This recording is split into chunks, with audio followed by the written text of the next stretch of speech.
Well, greetings, friends, and welcome to the Gospel Underground Podcast. This is episode 127, Men Revisited. We are broadcasting live. Well, I'm live from the worldwide headquarters of the Gospel Underground here in Blacksburg, Virginia. It is a wonderful thing to be with you today. We are in our summer months of the Gospel Underground, meaning that we are unpredictable. We are trying to podcast through the summer, but it's proving a little bit difficult. So please bear with us. If you enjoy the podcast, we will have things coming to you from time to time, like today. And we're trying to get started on our new series, I promise, but we've had some things kind of come up. We had scheduled Jesse and I to record on June 9th, but then my mother went into the hospital, so I had to head over to the Memphis, Tennessee area, and spend 5 days with my mom. We're very grateful. Things that could have been very, very bad, things that were bad. The Lord has brought back health and healing. It's a wonderful thing to spend time with someone you love who, you realize time is not eternal on the earth, at least in this age. And I'm just really glad I had some time with my mom. So I had to cancel out on Jesse for that. He was very understanding, of course. And then Jesse had to go to Canada to visit a church plant up there with a team from the Bonhoeffer House. They had a great trip. So we did not podcast then. And then I think he just got back. And so, but I decided to go ahead and throw an episode. Our plans remain the same. I know I've done a couple episodes talking about what's coming, what sacred games that's coming later on, respectfulness in a raging culture that's coming, and then respectful witness in a raging culture that will round us out. It'll probably take us maybe forever and a day, but we shall see. But today we have the opportunity to revisit something. I've entitled this episode Men Revisited, because this is not only a subject of interest, but it's very personal, both in terms of cultural trends. I have a personal interest in what a man is because I'm a man, but also I'm raising two daughters. They're pretty much raised already, and I have a teenage son. And today we want to revisit men because this is something we talk about often here on the Underground over the years, right? And I want to revise our estimates, or at least on our posture and prospects of young men today. Now, so if you're new to the podcast, I'm going to put all of these links in the show notes for you because we have been talking about these particular things for some time, as far back as 2018 even. Episode 23, Man Up. Is there a crisis with young men? We looked at a lot of data and research on the state of young men in America. Episode 20, Dad Up, a little call out, shout out to the dads. Episode 50, Men Going Their Own Way, this kind of selfish movement of looking out for me and only me for men and how that's a disaster. A corollary related episode 52, Girl Power. I had my daughters on to talk about what they want to see from their father, one of those men in their lives. Episode 65, Boys to Men, ABC, BBD. No, I'm just kidding.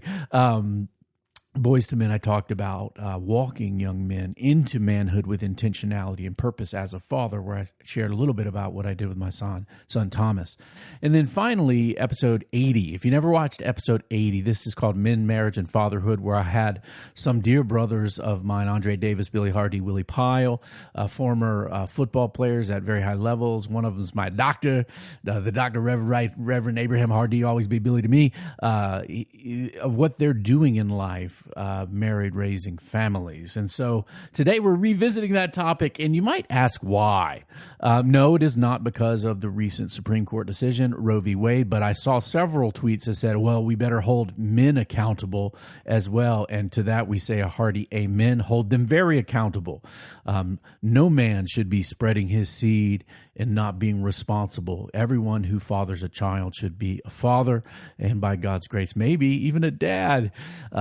That's not why I'm taking this up again. Bradley Wilcox, director of the National Marriage Project at the University of Virginia, recently, along with a young student, he, I guess, was speaking at a campus ministry meeting at UVA, and I guess there were some, let's say, complaints offered. Not complaints in a negative way, but some shout outs, some cry outs offered by some young women about the state of young men. And so there was an article recently published by Brad Wilcox and Emma Fuentes, an undergraduate studying English at UVA, and then a man named Michael Krieger, who's a PhD candidate, Department of Sociology, University of Virginia. My guess he's a grad student that's working with Dr.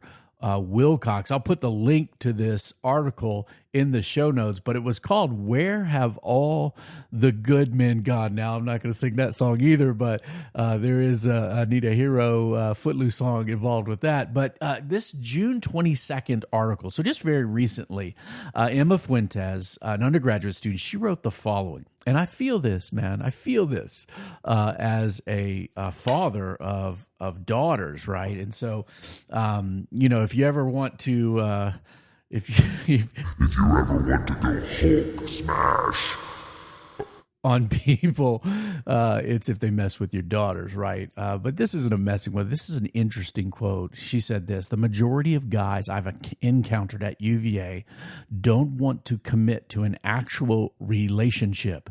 They haven't grown up. They want to hook up with girls, but that's it. Many of my friends and I are frustrated with the lack of maturity our guy friends exemplify." Now, these are her friends.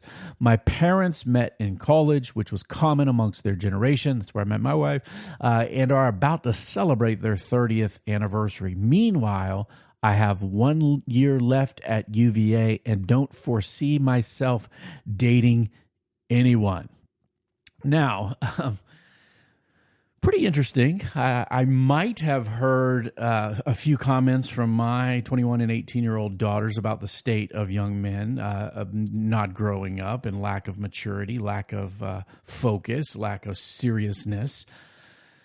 This is certainly something we've looked at statistically before, and now, when you hear it from young ladies like Emma Fuentes, it reminds me of the TED Talk given by Philip Zimbardo, "The Demise of Guys," where he highlights the lack of achievement by men in our society. And he asks, why should anyone care at the anyone? And he goes, well, the only one should care are those who are, have sons or who have daughters who might want to marry, or somebody might want to marry a man and want them to have an intellectual discourse above that of a banana slug. And so this is something that is societal when it hits deep. And so, look, there's the normal factors, right? This is in the article from Fuentes and Wilcox. They say this: "Our young men problem is rooted in a range of factors. The rise of electronic opiates." That means, getting those brain chemicals going with things like video games, pornography, which distract young men from education and work, have come to replace traditional avenues of social relations.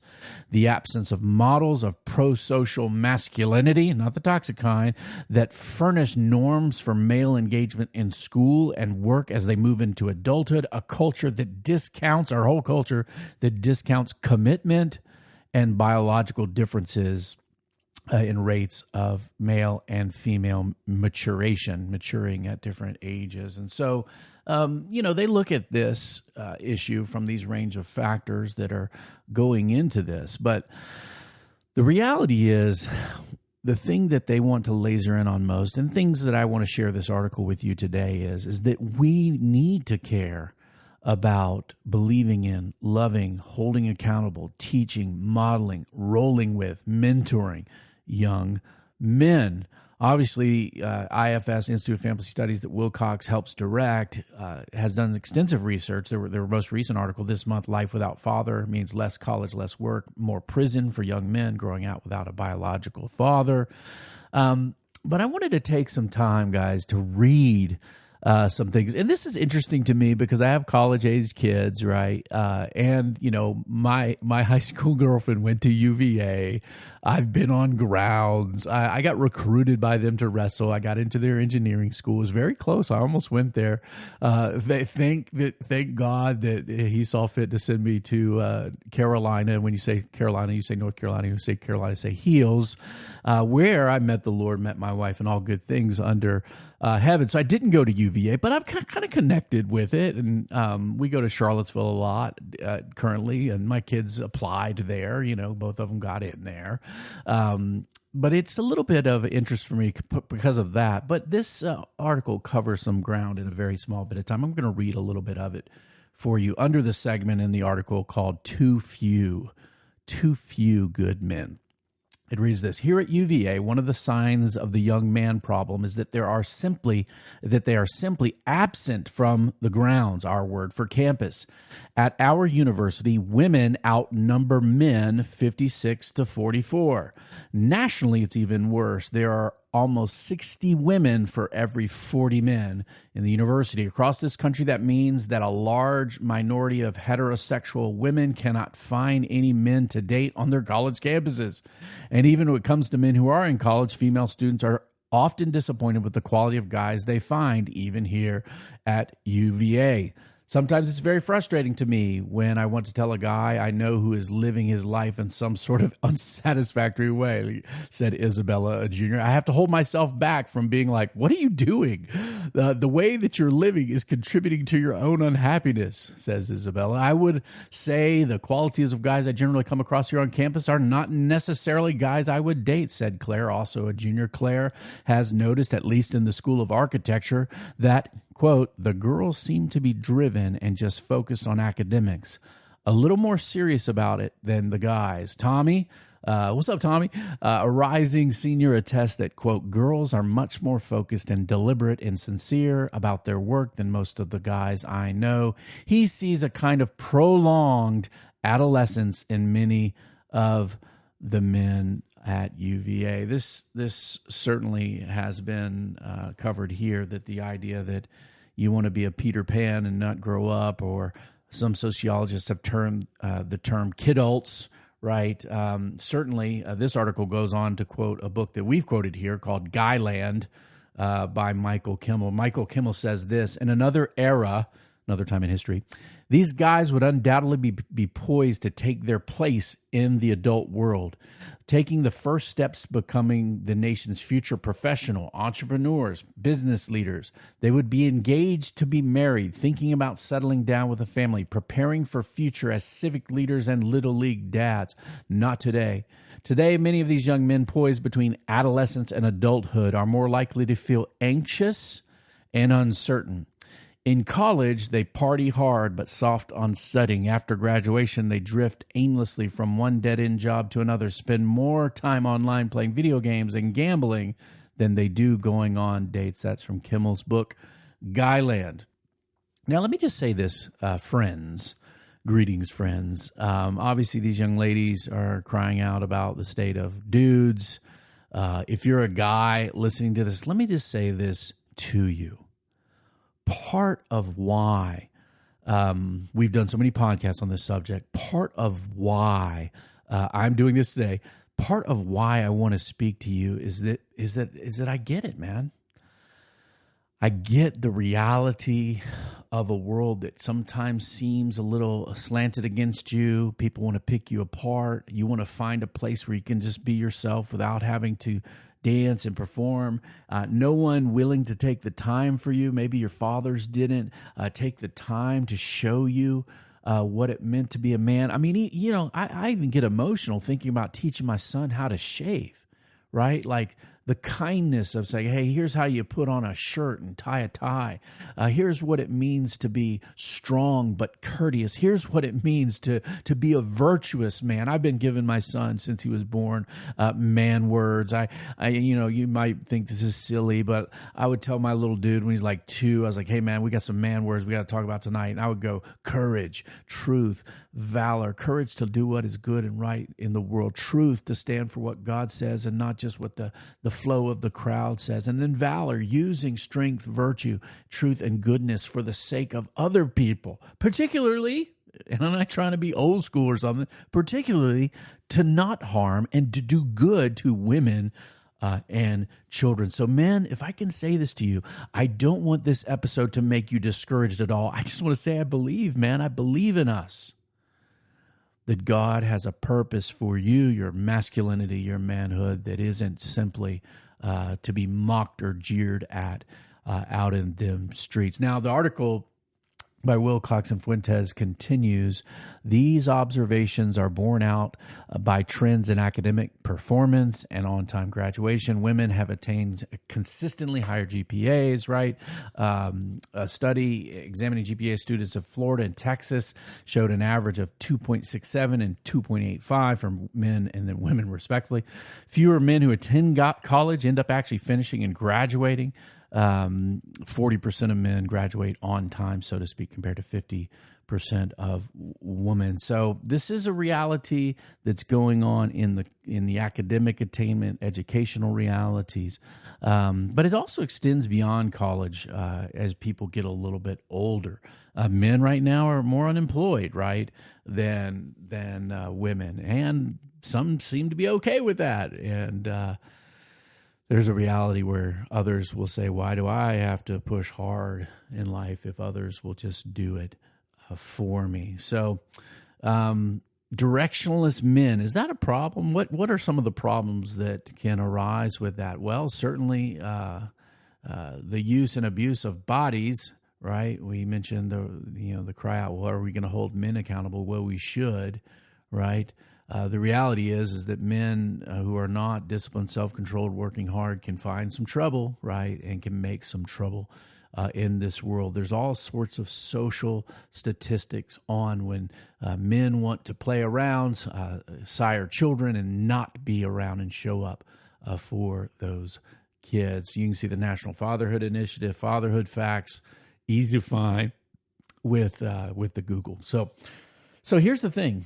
If you happen to know, if you are a young man, or if you happen to have a young man growing up in your home, or if you happen to have young men in your church, if you happen to have young men in your circles, look, man, we don't need to form some He-Man woman hater club or go men going their own way and say, I'm not doing any of this marriage and stuff. I'm just getting mine, get what. But we need a community of men where we love young men. We encourage them. We help them spread their wings, stretch out their legs, launch into life. Hey, ask a girl out on a date. How about that? I've been joking with my son, Tommy. Say, hey, man, if you see someone of good character, kind of cute, kind of fly, you may shoot your shot. Get a little talkity-talk going. It's okay. Help men learn how to try hard at life, how to fail, how to get back up, dust yourself off, succeed, try again, to become something. So look, if you know any young men in your home, your church, your circles, your city, let me read to you how Wilcox and Fuentes closed their article. It reads like this. If we wish to revive the fortunes of today's young men, we must help fathers teach their sons how to prepare better for adulthood, relationships, and marriage. And we must also revive our most fundamental bond, marriage, because it connects men to their sons in a way that nothing else does. These steps matter, not just for the renewing the fortunes of young men, but also for the sake of women looking for partners to love, marry, and start families with in the future. Come on, men, let's do this thing.